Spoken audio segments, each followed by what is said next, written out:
آج میں بتاؤں گا کہ بچوں کو چشمہ کیوں لگتا ہے اور پرانے وقتوں میں ہمارے بزرگوں کے باپ دادا کو چشمے کیوں نہیں لگتے تھے۔ تو سب سے پہلے یہ چیزیں دیکھیں کہ آج کل کے اور پرانے بزرگوں میں فرق کیا ہے۔ آج کل کے بچے دودھ نہیں پیتے، تازہ سبزیاں نہیں کھاتے، موبائل کا زیادہ استعمال کرتے ہیں اور بالکل موبائل کو آنکھوں کے قریب کر کے دیکھتے ہیں۔ اس کے علاوہ بچے آج کل کے ٹی وی بہت زیادہ دیکھتے ہیں، کارٹون کو دیکھنا یا کوئی اور چیز کو پسند، اپنے پسند کے ڈرامے کو دیکھنا۔ تو ہمیں یعنی کہ والدین کو چاہیے کہ بچوں کو زیادہ ٹی وی نہ دیکھنے دیں۔ اگر ٹی وی دیکھنا تو ایک باقاعدہ فارمولے سے دیکھیں کہ کتنے فاصلے پہ بیٹھنا ہے، اور اگر موبائل استعمال کرنا تو اس کے لیے ایک ٹائم ٹیبل مقرر کریں۔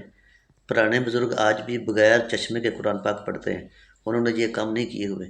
تو آج میں ایک جڑی بوٹی بتاؤں گا، زرشک سیاہ۔ تو ایک پاؤ لے لیں، تو ایک چھوٹی چمچ رات کو دودھ میں بھگو دیں، صبح گرینڈ کر کے بچے کو پلایا کریں، یا پانی میں بھگو دیں، صبح ویسے ہی بچے کو کھلا دیں، یا ویسے بچے کو صبح 10-15 دانے کھلا دیں۔ یہ بہت مزیدار ہوتا ہے، یہ آنکھوں کے لیے بہت زبردست چیز ہے۔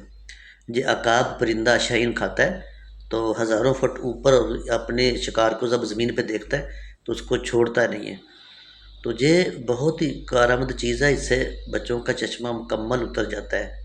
اس کے اوپر عمل کریں، اور بچوں کو اگر موبائل آپ نے دینا ہے تو اس کا ایک باقاعدہ ٹائم ٹیبل بنائیں، اس سے زیادہ نہ دیکھنے دیں۔ بچے کو نہیں پتہ ہوتا کہ زیادہ موبائل دیکھنے سے کتنا گناہ ہوگا اور کتنا اس کا نقصان ہوگا۔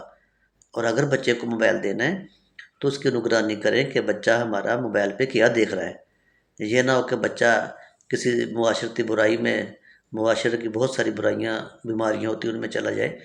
تو بچوں کو